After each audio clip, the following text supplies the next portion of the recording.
Si je te dis cholestérol, tu penses à quoi? Je te souhaite la bienvenue dans Sugar Detox Podcast. Aujourd'hui, c'est un épisode un peu particulier parce que c'est le résumé d'un de mes modules de formation dans mon accompagnement. Aux maux d'Angers, aux artères bouchées, aux crises cardiaques, c'est à ça qui te fait penser le mot cholestérol. On t'a tellement répété qu'il fallait faire attention à ton cholestérol que tu as fini par voir ce mot comme une menace. Et si je te disais que le cholestérol est en réalité vital pour ton corps, que sans cholestérol, tu ne pourrais même pas vivre? Oui, tu as très bien entendu. Le problème n'est pas le cholestérol en soi, mais tout ce qui l'abîme et le transforme en ennemi. Alors dans cet épisode que j'ai appelé le cholestérol pour les nuls, je vais t'expliquer plusieurs choses. Ce que réellement le cholestérol, sans jargon médical incompréhensible. On va parler vrai, je vais vulgariser comme j'ai l'habitude de le faire pour permettre à tout le monde d'avoir le savoir. Parce que quand tu comprends, tu réussis. La différence entre LDL, HDL et LDLV, un type de cholestérol dont personne ne te parle, mais qui est vraiment important. Et surtout, comment le sucre et l'inflammation, et non le gras, sont les véritables coupables dans les problèmes de cœur. Reste bien ici avec moi, car tu vas sûrement voir ton alimentation différemment après ça. Le cholestérol, c'est une molécule grasse qui circule dans ton sang. Mais il faut que tu comprennes une chose, ce n'est pas ton ennemi. Il est comme un ouvrier du bâtiment. Il répare les parois de tes cellules. Il fabrique des hormones essentielles comme les oestrogènes, la testostérone ou encore le cortisol. Et il aide même à produire la vitamine D. Tu vois, ton corps fabrique déjà 70 à 80% de ton cholestérol dans ton foie. Celui que tu manges, comme dans les œufs par exemple, a un impact bien plus faible que ce qu'on vient de te raconter en fait, tout simplement. Comment te faire imaginer et te faire visualiser de quoi il s'agit? Imagine que ton corps est une maison en travaux. Le cholestérol, c'est le ciment. Tu ne vas pas dire au maçon « arrête de mettre du ciment, c'est dangereux ». Sans ciment, la maison s'effondre. Et bien, c'est pareil avec le cholestérol. Je sais, on parle souvent de bon et de mauvais cholestérol. Mais ce n'est pas si simple. Le HDL, celui qu'on appelle le bon cholestérol, a un rôle bien précis. C'est un peu comme un camion poubelle. Il ramasse l'excédent de cholestérol et le ramène au foie pour être recyclé. Plus ton HDL est haut, donc mieux c'est. Le LDL, celui qu'on a toujours appelé le mauvais cholestérol, est en réalité un cholestérol qui n'est pas si mauvais que ça. C'est juste un livreur. Il transporte le cholestérol vers les cellules qui en ont besoin. Le problème, ce n'est pas le livreur, mais ce qu'il transporte et surtout dans quel état il se trouve. Et là, ce que je déplore, il y a un acteur dont personne ne parle, le LDL-V. D'ailleurs, qui n'est pas dosé en France. Ce sont des particules de LDL petites et denses. Imaginons des ballons de foot. Ils roulent dans un tuyau. Les gros ballons, ce sont des LDL normaux. Ils passent tranquillement. Mais les petites billes, le LDL-V, s'infiltrent dans les fissures, s'accrochent aux parois et s'oxydent. Ce sont elles qui viennent créer des problèmes. Alors pourquoi c'est important dans cette compréhension, dans cet épisode? Parce que ce n'est pas le nombre de LDL qui compte, mais leur taille et leur densité. Un LDL, on va dire fluffy, donc cotonneux, imagine un peu un flocon de neige ou un bout de nuage, tu vois. Il est léger, c'est sans danger. Un LDL-V, il est petit, compact, et du coup, c'est comme du gravier dans une canalisation. Ça peut rester coincé. Ça vient irriter les parois et ça peut pour le coup même former des plaques. Tu me diras, qui fabrique alors ces LDLV?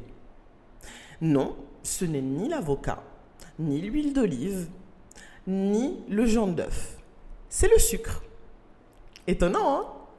L'excès de sucre et de glucides raffinés provoque des pics de glycémie et d'insuline. Le résultat? Ton foie fabrique plus de triglycérides et transforme tes LDL en petites particules denses et surtout oxydables.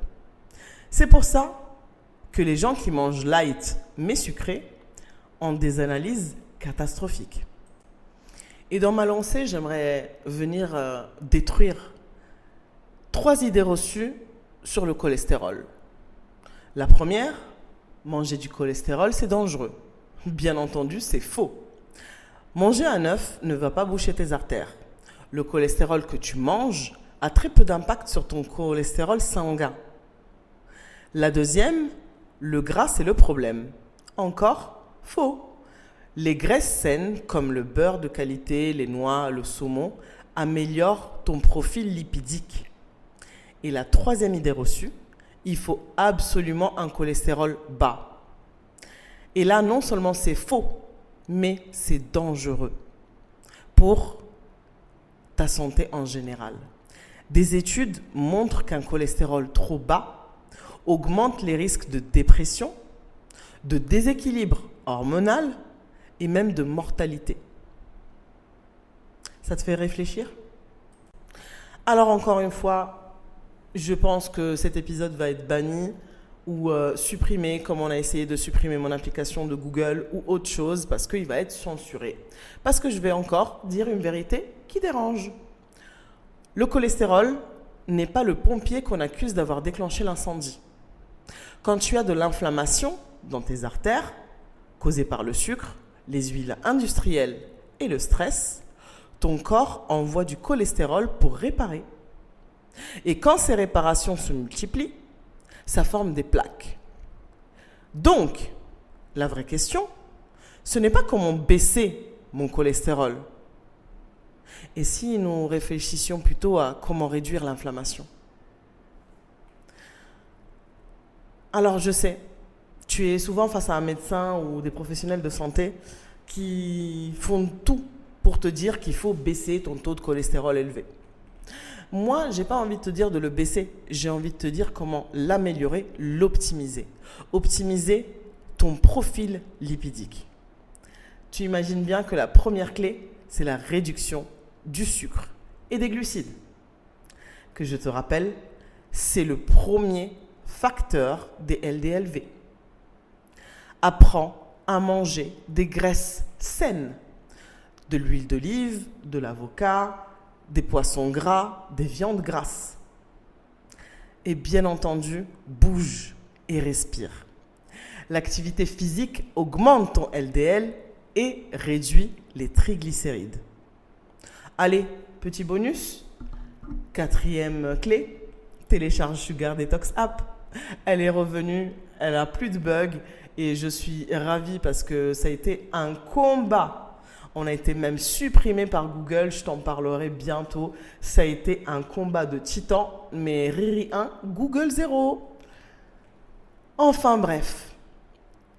Si je te parlais de mon expérience personnelle concernant le cholestérol, on m'a toujours dit que j'avais du cholestérol héréditaire parce que mon papa est cardiaque et qu'il a un taux de cholestérol très élevé.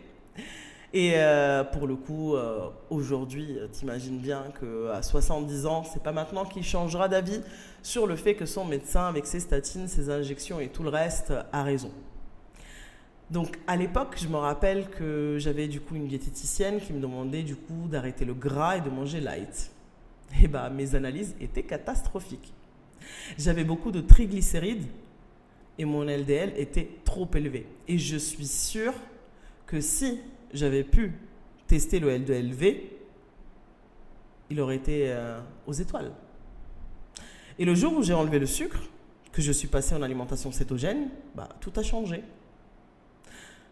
Mon HDL a explosé, Mes triglycérides ont chuté et mon LDL est devenu sans doute plus gros, plus dense et donc moins risqué. Ma santé cardiovasculaire est au top. Et tu sais, si tu dois retenir une seule chose, c'est que le cholestérol est un ami et surtout il est vital. C'est le sucre, l'inflammation et le stress qui transforment ce système en danger.